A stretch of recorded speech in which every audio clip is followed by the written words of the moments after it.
Alors, suite à la présentation de la NIO T7, je me disais, le logo NIO, en fait, il ressemble vachement à celui de Citroën. Donc, j'ai trouvé une actu qui date de juillet 2019, que j'ai traduit via DeepL, concernant justement une plainte de Citroën qui s'est déroulée en juin 2019, concernant la ressemblance entre les deux logos.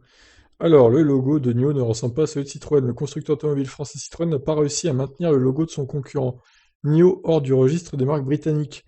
Le 4 juin, l'Office britannique de la propriété intellectuelle a conclu que le logo de NIO était suffisamment différent du célèbre logo de Citroën.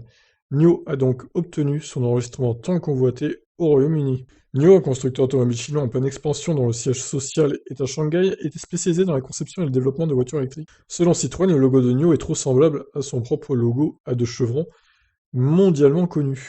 Toutefois, l'Office britannique des marques a conclu que les deux éléments du logo de NIO étaient positionnés si près l'un de l'autre qu'ils pouvaient être considérés comme un seul et même élément.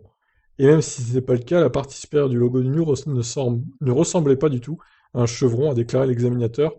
Un jugement sans ambiguïté, c'est clair. Ouais, c'est vrai, mais de loin, on peut confondre quand même, hein. Si on compare les deux logos comme pour ressembler, ouais, mauvaise traduction.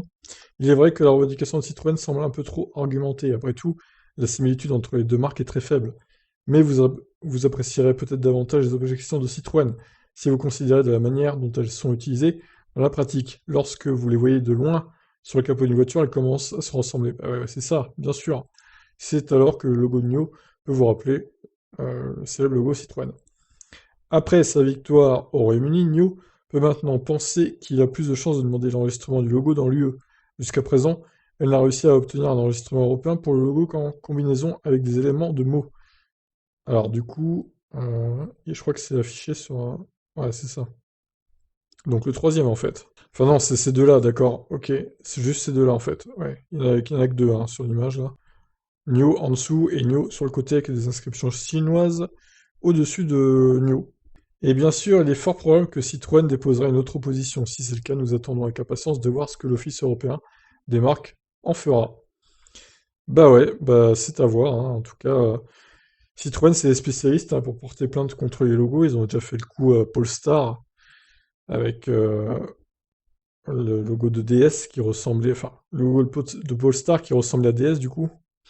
Et oui, vous voyez de loin, hein, c'est vachement similaire quand même. Et pour info, DS, Polestar et Citroën, voilà les logos. Moi, je trouve que le logo de NIO, pour le coup, il ressemble plus à celui de Citroën que le logo de Polestar ne ressemble à celui de DS. Après, voilà, on verra ce que ça donne en tout cas.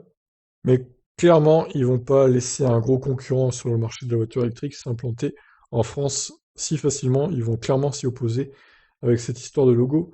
C'est quasi sûr. Je vous laisse donc réagir. Qu'est-ce que vous en pensez de ces histoires de logo? Ciao, ciao.